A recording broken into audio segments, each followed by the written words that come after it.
No, no, no, no.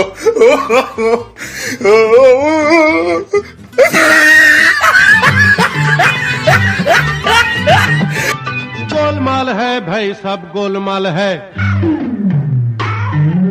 Golmaal है भाई। क्या टाई की नॉट बांध रही हूँ भाई? एंड आई गेस मैं बांध सकती हूँ क्योंकि मुझे अपने स्कूल टाइम से याद है कैसे हम टाई की नॉट को बांधा करते थे। And this here we go. ये मैंने नॉट बांध दी। अब ये क्या हुआ मैम, आप अचानक टाई क्यों पहन रहे हो, वो भी अपनी ड्रेस के ऊपर? सो माय डियर स्टूडेंट्स, आज जैसे कि आपको पता है इस वीडियो में हम पढ़ने वाले हैं इडियम्स और फ्रेजेस के बारे में। और हमारी सबसे पहली इडियम है टाई द नॉट, इसलिए मैंने नॉट बांध ली।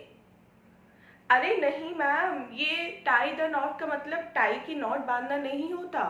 तो क्या होता है? टाई द नॉट का मतलब होता है टू मैरी समवन, मतलब जब आप शादी करने जा रहे हो या आपका कोई फ्रेंड, कोई रिलेटिव, मतलब आप किसी के बारे में बता रहे हो कि उसकी शादी होने वाली है या मेरी शादी होने वाली है, तब हम टाई द नॉट इडियम का यूज करते हैं। मतलब I am going to tie the knot, she is going to tie the knot, he is going to tie the knot या he has tied the knot. अगर हो चुकी है तो he has tied the knot, और अगर होने वाली है तो he is going to tie the knot. ये वो नॉट नहीं होती कि अब टाई की नॉट बांध लो भैया, हमारी तो इडियम और फ्रेजेस पढ़ ली। सो ऐसे ही मजेदार इडियम्स और फ्रेजेस के लिए इस वीडियो को देखते रहिए लास्ट तक, क्योंकि आज हम काफी सारे इडियम्स और फ्रेजेस के लिए अपने प्रॉप्स को यूज करने वाले हैं। एंड हाँ, ये वीडियो उन एस्पिरेंट्स के लिए सबसे स्पेशल है जो DSSB में TGT PGT या फिर SSC CGL की प्रिपरेशन कर रहे हैं। वैसे तो इडियम्स और फ्रेजेस मैंने लास्ट ईयर के क्वेश्चन पेपर से ही ली है, जो डिफरेंट कॉम्पिटिटिव एग्जाम में हमारे आ चुके हैं। लेकिन अगर आपने ये वीडियो लास्ट तक देख ली तो आई एम श्योर आप किसी भी गवर्नमेंट एग्जाम की तैयारी कर रहे हो, आप किसी भी स्कूल एग्जाम की तैयारी कर रहे हो, इस वीडियो को देखने के बाद आपको इडियम्स और फ्रेजेस का टॉपिक हमेशा के लिए क्लियर होने वाला है, क्योंकि आज मैंने कवर किए हैं मोस्ट इंपॉर्टेंट इडियम्स और फ्रेजेस इस वीडियो में। तो चलिए अब ज्यादा टाइम न वेस्ट करते हुए चलते हैं अपने सेकेंड इडियम की तरफ। मैं हूं शिखा और आप देख रहे हैं शेरटास्टिक। तो गाइस, फर्स्ट इडियम आपको क्लियर हो गई। टाई द नॉट का मतलब होता है जब आप शादी करने वाले होते हैं या आप किसी और की शादी के बारे में बताते हो। सेकेंड इडियम देखते हैं अपनी, ऑन द रॉक्स। अब ये वो नहीं है जो हम बोलते हैं कि whisky on the rocks. On the rocks का मतलब होता है, अब देखिए शादी तो हो गई यहाँ पे, लेकिन शादी के बाद ही क्या हुआ, उन दोनों के झगड़े होने स्टार्ट हो गए। आज जब झगड़े होने स्टार्ट हो गए तो उनकी जो रिलेशनशिप थी वो कॉम्प्लिकेटेड हो गई, मतलब वो दोनों एक दूसरे से बात करना बंद करने लगे और भी कुछ प्रॉब्लम्स आ गई उनकी रिलेशनशिप में। तो जब किसी भी रिलेशनशिप में प्रॉब्लम आती है तो हम कौन सी इडियम यूज करते हैं? हम यूज करते हैं ऑन द रॉक्स। इसको ऐसे समझिए, सपोज आप किसी नुकीली चट्टान पर बैठे हैं, क्या आप कंफर्टेबल होते हैं उस चट्टान में बैठने में? नहीं होते ना। क्यों? क्योंकि भाई वो चुभ रही होती है। ऐसे ही जब किसी रिलेशनशिप में प्रॉब्लम होती है तो वो रिलेशनशिप भी हमें चुभ रहा होता है। एक खास बात मैं बता दूं आपको इडियम्स और फ्रेजेस के बारे में कि ये ओनली टॉपिक है हमारा ग्रामर का, जिसको हम हिंदी में ट्रांसलेट करके उसका मीनिंग नहीं जान सकते। जैसे हम बाकी टेंसेस को कर लेते हैं या एडजेक्टिव को कर लेते हैं, इडियम्स और फ्रेजेस ऐसा टॉपिक है जिसके लिए आपको जो एग्जाम्पल है वो रियल लाइफ से ही समझने होते हैं। अगर आपने खुद को रिलेट कर लिया तभी आप इनका मीनिंग समझेंगे, अदरवाइज अगर आप सोचेंगे कि मैं हिंदी में ट्रांसलेट करके देख लूं तो आप नहीं कर पाएंगे। तो चलिए सेकेंड इडियम क्लियर हो गई। ऑन द रॉक्स मतलब जब किसी रिलेशनशिप में प्रॉब्लम होती है तो हम बोलते हैं on the rocks, the relationship is on the rocks, their relationship is on the rocks. Third देखते हैं, बी हेड ओवर हील्स। अब भाई शादी हो गई थी लेकिन रिलेशनशिप में प्रॉब्लम स्टार्ट हो गई। अब क्या हुआ, उन दोनों ने काउंसलिंग ली या फिर अपने डिफरेंसेस खुद ही सॉल्व करे और वापस से वो दोनों एक दूसरे से पहला जितना ही प्यार करने लगे। मतलब बी हेड ओवर हिल्स, वो वापस से इन लव हो गए कंप्लीटली, वो सर से पैर तक। Be head over heels, head से लेके हील तक वो एक दूसरे के प्यार में डूब गए। तो बी हेड ओवर हिल्स का मतलब होता है जब कोई प्यार में डूबा हो कंप्लीटली, आपका कोई फ्रेंड या कोई और जिसके बारे में आप बता रहे हो या आप खुद भी, आपको अगर कभी प्यार हुआ हो तो आप बोलेंगे I am in love head over hills, she is in love head over heels. Head over heels का मतलब होता है कि इन लव कंप्लीटली। फोर्थ देखते हैं, a hot potato. Oh my God, and this is a potato, I really this is very hot. अब क्या किया जाए, इसको तो पकड़ना भी मुश्किल हो रहा है। अब जैसे एक हॉट पोटैटो को पकड़ना मुश्किल होता है, ऐसे ही किसी डेंजरस थिंग से डील करना मुश्किल होता है। मतलब हॉट पोटैटो को आप इजीली नहीं पकड़ सकते, आपको बार बार क्या करना पड़ेगा, उसको ऐसे करना पड़ेगा या फिर आप उसको रख देंगे। ऐसे ही कोई डेंजरस सिचुएशन से अगर आपको डील करना पड़ रहा हो तो आप यूज करेंगे कौन सा स्लैंग, अ हॉट पोटैटो। मतलब इतना डिफिकल्ट काम था, इतना डेंजरस काम था उसको डील करना, जैसे कि एक हॉट पोटैटो को पकड़ना। क्लियर हुआ मीनिंग? हॉट पोटैटो मतलब ये नहीं होता कि आप कोई डिश बनाने जा रहे हैं या आप किसी सब्जी की बात कर रहे हैं, नहीं। हॉट पोटैटो होता है आपका जब आप किसी डेंजरस सिचुएशन से डील करने वाले होते हैं, तब आप यूज करेंगे प्रॉवर्ब हॉट पोटैटो। नेक्स्ट देखते हैं, N arm and a leg. N arm and a leg. अब ये क्या प्रॉवर्ब हुई? क्या बॉडी पार्ट्स की बात चल रही है क्या मैम यहाँ पे? क्या हम यहाँ पे बॉडी पार्ट्स पढ़ रहे हैं? नो माय डियर स्टूडेंट्स, हम यहाँ पे बॉडी पार्ट्स नहीं पढ़ रहे हैं, हम यहाँ पे पढ़ रहे हैं अपनी इडियम्स और प्रॉवर्ब। और N arm and a leg का मतलब होता है जब किसी चीज में हमारा बहुत सा पैसा खर्च होने वाला हो। सपोज एक रियल लाइफ एग्जाम्पल देती हूँ, मैं कोई एक्सपेंसिव कैमरा बॉय करने के लिए गई शॉप पे। अब मेरा फ्रेंड मेरे साथ था। अब मुझे जो कैमरा पसंद आया, मेरे फ्रेंड ने मुझे उसके बारे में बताया कि ये this is a good camera but it can cost you N arm and a leg. मतलब ये तुम्हें बहुत कॉस्टली पड़ने वाला है, ये कैमरा अच्छा तो है लेकिन तुम्हें इतना कॉस्टली पड़ने वाला है जितना तुम्हारा एक आर्म और तुम्हारा एक लेग। ठीक है? जब आपको किसी को बताना हो कि ये चीज उसके लिए इतनी महंगी पड़ने वाली है या फिर वो इतना पैसा खर्च करने वाला है, तो आप बोलेंगे कि वो इतना पैसा खर्च करने वाला है like an arm and a leg. Next देखते हैं, eight the drop of a hat. आप सपोज आपने अपने सर पे कोई हैट रख रखी है, कोई कैप रख रखी है, उसको गिरने में कितना टाइम लगेगा? वो तो with in a fraction of second गिर जाएगी ना, उससे ज्यादा टाइम तो लगेगा नहीं गिरने में। इसलिए जब कोई चीज इमीडिएटली हो जाए, अचानक से हो जाए, उसको होने में मात्र कुछ सेकेंड्स से भी कम का टाइम लगे, तब हम यूज करते हैं eight the drop of a hat. For example, आप अपनी सिस्टर से पूछते हैं शॉपिंग करने चलेगी और वो तुरंत से रेडी हो जाए, मतलब वो she is always ready for the shopping, तो आप क्या बोलेंगे? She is ready to go to the market at the drop of a hat, या I am ready to watch the movie at the drop of a hat. जब आप कोई भी काम करने के लिए इमीडिएटली तैयार हो जाए तो हम तब प्रॉवर्ब यूज करते हैं अपनी eight the drop of a hat. Next देखते हैं, बर्न द मिडनाइट ऑयल। अब बर्न द मिडनाइट ऑयल, ये क्या बात है? आपने कभी वो देखा लैम्प लैंटेन, जो अगर आप 90s के किड्स हैं या आपके पेरेंट्स, तो आपने देखा होगा कि पहले ना लैंटेन और लैम्प टाइप जला करते थे। तो ये प्रॉवर्ब जितना मुझे फील होता है, तब मुझे ऐसा फील होता था when I was a student, कि ये प्रॉवर्ब तब के लिए बनी हुई है जो बच्चा देर रात तक जग के पढ़ाई करता है, मतलब बहुत हार्ड स्टडी करता है, और उसके बारे में हम बात कर रहे होते हैं। जैसे आपका कोई फ्रेंड है, वो आधी रात से भी बात तक जाके पढ़ाई कर रहा हो, तो आप उसके लिए कौन सी प्रॉवर्ब यूज करेंगे? आप बोलेंगे to burn the midnight oil. मतलब कोई अगर आधी रात तक जाके पढ़ाई कर रहा है तो उसके लिए हम प्रॉवर्ब यूज करते हैं burn the midnight oil. He is studying really hard cause he is burning the midnight oil. वो जो दिया है, सपोज अब तो कोई दिए और लालटेन में नहीं पड़ता है, लेकिन प्रॉवर्ब वैसी बनी हुई कि जो दिया है उसका जो तेल है वो आधी रात तक जल रहा है। मतलब वो जो बच्चा है वो इतनी मेहनत कर रहा है कि आधी रात तक भी उसने वो लैम्प, वो लालटेन, वो दिया जला रखा है और वो इसका तेल जो है वो फूंक रहा है। Burn the midnight oil. For love not money, ना तो पैसे के लिए ना ही प्यार के लिए। अब इस इडियम को आप किस सिचुएशन में यूज करेंगे? जब कोई आपको कोई चीज ऑफर कर रही हो या आपसे कुछ भी लेना चाह रहा हो और आपको वो चीज अपने से अलग नहीं करनी, तो आप बोलोगे ना तो प्यार के लिए ना पैसे के लिए, मैं ये चीज आपको नहीं दूंगा, आपको नहीं बेचूंगा, चाहे कुछ भी हो जाए, आप मुझे कुछ भी ऑफर कर दो, ना तो प्यार के लिए और ना पैसे के लिए। तो इसको हम इंग्लिश में कैसे बोलेंगे? I will not sell this thing neither for love और मनी, ना तो पैसे के लिए ना प्यार के लिए।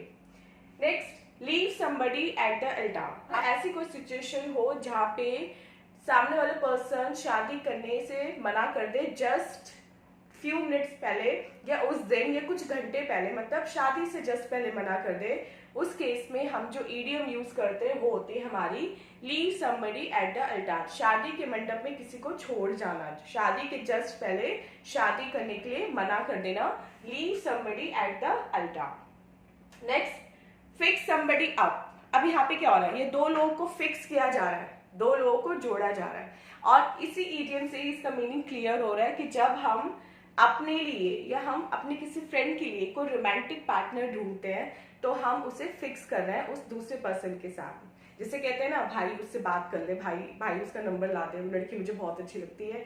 तो अब से ऐसे नहीं बोलना कि भाई ये ला दे, भाई वो ला दे। आप बोलोगे कि brother I want to fix with that girl, I want to get fix with that girl.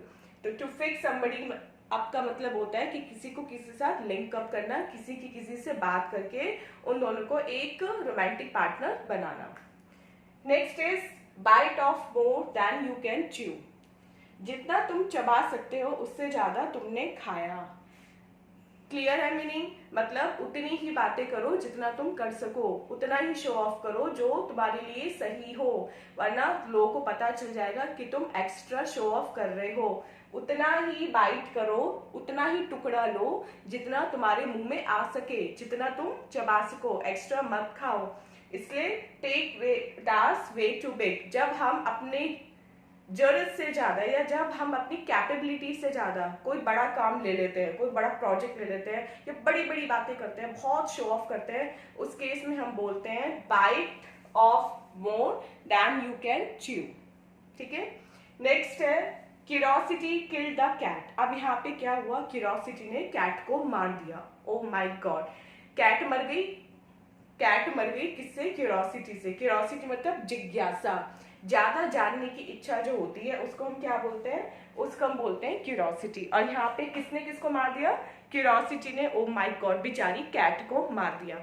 लेकिन इसका मीनिंग ये नहीं होता हिंदी में। इसका हिंदी में मीनिंग होता है कि आप हद से ज्यादा क्यूरियस बनेंगे ना, हद से ज्यादा कोई बात जानने की कोशिश करेंगे या अपनी नाक घुसाएंगे हद से ज्यादा किसी चीज में, तो जो कैट है मतलब जो बात है वो बर्बाद हो जाएगी।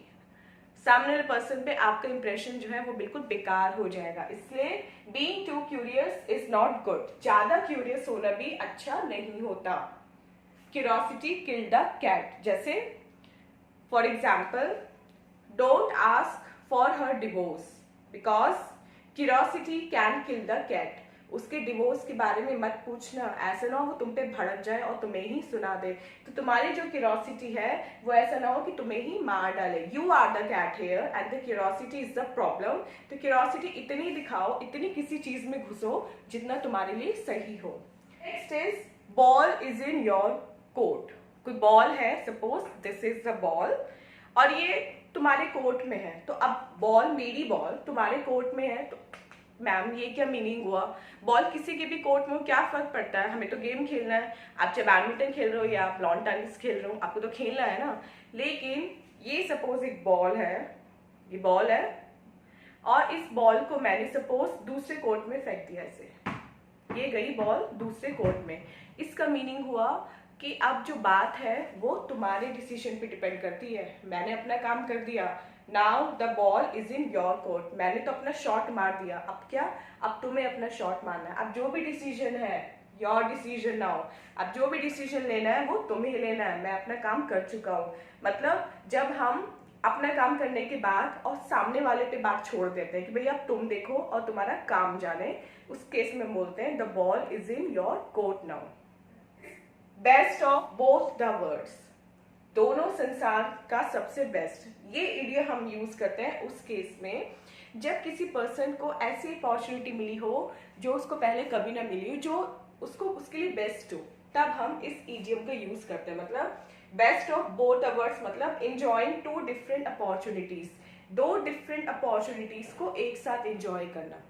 आपका कोई कलीग है, उसको प्रमोशन भी मिला प्लस उसकी सैलरी हाइक भी हो गई, तो आप क्या बोलेंगे? He is having best of both the words. उसको इस टाइम दोनों संसार का जो बेस्ट थिंग्स है वो मिल रही है। Next idiom is don't count your chickens before the eggs have hatched. जब तक हमारे एग्स हैच ना हो जाए तब तक अपने चिकन्स को काउंट मत करो। मतलब जब तक वो बात हो ना जाए तब तक उसके बारे में किसी को मत बताओ। जब तक कोई प्लानिंग सक्सेसफुल हो ना जाए तब तक उसके बारे में किसी से मत शेयर करो। कभी कभी ऐसा होता है ना कि आप किसी शादी में कुछ काम करने की प्लानिंग करते हैं, लेकिन सडनली आपको लास्ट मोमेंट पे वो अपना जो प्रोग्राम है वो पोस्टपोन करना पड़ता है, और लेकिन आप अपने सारे फ्रेंड्स को ऑलरेडी बता चुके होते हैं कि भाई मैं तो शादी में जाने वाला हूँ, मैं तो वहां पे जाने वाला हूँ, मैं तो लंदन घूमने जाने वाला हूँ। और सपोज आपको लास्ट मोमेंट में टिकट नहीं मिला है, कुछ और वीजा रिस्ट्रिक्शंस आ गई, उस वजह से आप नहीं जा पाए। अब जो आपके फ्रेंड्स हैं वो ये बात नहीं समझेंगे, वो क्या करेंगे, मजाक उड़ाना शुरू कर देंगे। हाँ, बड़ा टुडम खा बन रहा था, लंदन जा रहा था घूमने के लिए, देखो यहीं पे बैठा हुआ है। इसलिए जब तक एग्स हैच ना हो जाए, जब तक पूरी प्लानिंग हो ना जाए, आप चल ना दो, वो काम करना स्टार्ट ना कर दो, तब तक अपने चिकन्स को, मतलब अपनी बातें मत बताओ किसी को, अपने जो सीक्रेट्स हैं वो रिवील मत करो। एक बार प्लानिंग हो जाए, आप चले जाए या घूम के आ जाए वापस, उसके बाद आप बता दो, लेकिन उससे पहले मत बताओ, क्योंकि हो सकता है सारे एग्स आपके हैच ना हो, या होने के बाद कुछ चिकन्स बेचारे मर जाएं, कुछ भी हो सकता है। इसलिए ये प्रॉवर्ब बनी है आपको एक सलाह देने के लिए कि भैया जब तक एग्स हैच नहीं हो जाते तब तक अपने चिकन्स को काउंट मत करो। फ्यूचर की प्लानिंग मत करो कि इतने चिकन हो जाएंगे तो मैं बेच दूंगा, इतने पैसे कमा लूंगा। होने दो पहले एग्स को हैच। नेक्स्ट है हमारी don't pull all your eggs in one basket. मतलब एक ही बास्केट में अपने सारे एग्स मत रखो। मैम, कभी आप चिकन की बात करते हो, कभी आप एग्स की बात करते हो, क्या हो रहा है? माय डियर स्टूडेंट, ये दोनों आपके जो क्वेश्चंस हैं ये एसएससी सीजीएल में 2018 ईयर में आए थे, और ये ऐसे ही आए थे क्वेश्चन पेपर में एक के बाद एक। मतलब एग्जामिनर को भी शायद एग या चिकन बहुत पसंद है, इसलिए मैंने भी इसको एज इट इज ले लिया। चलिए चलते हैं इसकी मीनिंग की तरफ। Don't pull all your eggs in one basket. तो क्या मैम हमें हर एक एग के लिए नई बास्केट लेनी पड़ेगी? ऐसा नहीं है कि आपको हर एक एग के लिए नई बास्केट लेनी पड़ेगी, लेकिन सारे बास्केट में अपने सारे एग मत रखो। मतलब I make real life example आपको देती हूँ। आप किसी पब्लिक ट्रांसपोर्ट से ट्रैवल कर रहे हो और आपने अपने पॉकेट में सारा जो आपका अमाउंट है पैसे, वो अपने एक पॉकेट में रख लिया। अब क्या होगा, सपोज कोई पॉकेट कटर आ गया और उसने आपकी पॉकेट मार ली, अब क्या, सारे पैसे आपके गए, आपसे टिकट लेना भी मुश्किल हो जाएगा। लेकिन अगर आपने वो पैसे 2-3 जगह रखे होते, अपनी 2-3 पॉकेट में रखे होते, तो अगर एक पॉकेट कटती तो बाकी 2 पॉकेट के पैसे तो बच जाते ना। इसलिए कभी भी एक बास्केट में अपने सारे एग मत रखो, एक पर्सन को अपने सारे सीक्रेट मत बताओ, या फिर एक जगह सारी मनी मत रखो। किसी भी एक जगह एक चीज पे डिपेंडेंट होके मत रहो। आपके पास ऑप्शंस होने चाहिए, हमेशा अपने पास ऑप्शंस रखो। ये आपको सलाह दे रहा है कि ऑप्शन रखना चाहिए, एक ही चीज पे डिपेंड होके हमें नहीं बैठना चाहिए। नेक्स्ट देखते हैं, every cloud has a silver lining. अब आपने देखा होगा जैसे अभी जो रेनी सीजन चल रहा है कि जितने भी हमारे रेनी क्लाउड्स होते हैं वो सब ब्लैक कलर के होते हैं, और इवन हम जो स्काई में ब्लैक क्लाउड देख के बताते हैं कि वे बारिश आने वाली है। लेकिन यहाँ पे ये एक ऑप्टिमिस्टिक है, इसमें आपको ऑप्टिमिस्टिक होने के लिए कह रहा है कि कितने भी डिफिकल्ट सिचुएशन हो, आपको ये देखना है कि जो भी क्लाउड होता है उसमें एक सिल्वर लाइनिंग होती है। मतलब कितनी भी टफ प्रॉब्लम हो, सोल्यूशन हर जगह होता है। आपको बस प्रॉब्लम को ध्यान से एनालाइज करना है और उसमें से अपना सोल्यूशन निकालना है। मतलब मुसीबत से घबराना ही नहीं है, क्योंकि जितना भी ब्लैक क्लाउड होगा उसमें सिल्वर लाइनिंग जरूर होगी। जितनी बड़ी प्रॉब्लम होगी उसमें सोल्यूशन जरूर होगा। नेक्स्ट देखते हैं, hit the nail on the head. ये क्या मैम, सपोज ये नेल है और मैं इसको अपने हेड पे हिट कर रही हूँ, तो भाई मेरे तो चोट लग जाएगी ना, मैं वीडियो कैसे बनाऊंगी आपके लिए? तो ऐसे तो मैं कोई सलाह आपको नहीं दूंगी ना जो मेरे लिए, आपके लिए, दोनों के लिए हार्मफुल हो। इसका मतलब है कि बात को बिल्कुल दम से बोलो। मतलब आखिरी चोट जो है ना वो बिल्कुल जोरदार करो कि बंदे के सीधे दिल पे आके लग जाए कि भाई यार क्या बात बोल दी। Hit the nail on the head, head पे चोट करो। जो कील है उसकी चोट जो है वो कहाँ करो, हेड पे करो, जिससे सामने वाले पर्सन के लिए बोलने का, बचने का स्कोप ही ना रहे। क्लियर हो गया? नेक्स्ट है, in the heat of the moment. In the heat of the moment इसका मतलब है कि उसकी बात का बुरा मत मानो, उसने जो भी बोला गुस्से में बोला। उसकी बात का बुरा मत मानो, उसने जो बोल दिया वो हीट ऑफ द मोमेंट में बोल दिया। वो जो मोमेंट था उसमें उसको गुस्सा आ गया था, वो उसका जो माइंड था वो हीट में था, हीट चढ़ गई थी उसके माइंड पे, पागल हो गया था वो, इसलिए उसने जो भी बोला गुस्से में बोल दिया, उसकी बात का बुरा मत मानो। एंड आज की हमारी लास्ट है, it takes two to tango. Tango कुछ याद है आपको? टैंगो से एक मूवी आई थी काफी साल पहले, टैंगो चार्ली, पेट्रियोटिक मूवी थी, काफी अच्छी मूवी थी। लेकिन यहाँ हम इस टैंगो चार्ली की बात नहीं कर रहे हैं। टैंगो मतलब क्वेरल या किसी भी प्रॉब्लमेटिक सिचुएशन को यहाँ पे हम टैंगो बोल रहे हैं। इसका मतलब it takes two to tango. किसी भी प्रॉब्लम में अगर कोई रिलेशनशिप है, दो पर्सन्स हैं, कोई झगड़ा हुआ है, उसके लिए हमेशा दोनों लोग जिम्मेदार होते हैं। ऐसा नहीं होता कि एक बंदा बिल्कुल नॉन गिल्टी है और दूसरा बंदा ही गिल्टी है, मतलब एक इनोसेंट एक गिल्टी, ऐसा नहीं होता। कोई भी झगड़ा हो, कोई भी प्रॉब्लम हो, हमेशा दो लोग जिम्मेदार होते हैं। ये हो सकता है एक ज्यादा जिम्मेदार हो, एक कम जिम्मेदार हो, लेकिन होते जिम्मेदार दोनों लोग हैं। तो it takes two to tango. So students, ये थी हमारी 20 इंपॉर्टेंट प्रॉवर्ब्स आज की। एंड ये सारी प्रॉवर्ब्स आपके DSSB एंड SSC CGL और CHCL के एग्जाम में ऑलरेडी आ चुकी हैं। मोस्ट इंपॉर्टेंट प्रॉवर्ब्स हैं, आपको अच्छे से इनको लर्न कर लेना, कहीं नोट डाउन कर लेना, अदरवाइज वीडियो को ही रिवर्स करके दोबारा से देख लेना। एंड हाँ, अपने फ्रेंड्स के साथ किसी भी व्हाट्सएप फेसबुक ग्रुप में शेयर करना बिल्कुल मत भूलना, जिससे उनको भी इस वीडियो का बेनिफिट मिल सके। एंड अगर आपको ये वीडियो पसंद आई है तो कमेंट सेक्शन में कमेंट करके मुझे बताना, मैं इसका पार्ट 2 भी आपके लिए जरूर लेके आऊंगी, जिससे हम इसमें 40 या 50 अपनी इडियम्स को कवर करने की कोशिश करेंगे एंड जिससे आपको अच्छा बेनिफिट भी मिलेगा। सो गाइस, मिलते हैं अपनी नेक्स्ट वीडियो में ऐसी इंटरेस्टिंग वीडियो के साथ। एंड आजकल तो आपको पता है कि DSSB और CHCL की मैंने सीरीज स्टार्ट की है, जिसमें मैं वो सारे टॉपिक्स इंग्लिश के कवर करूंगी जो आपके एग्जाम में आने वाले हैं। तो बने रहिए मेरे चैनल पे। जाने से पहले वीडियो को लाइक एंड चैनल को सब्सक्राइब करना मत भूलना। So guys, till then take care, bye bye.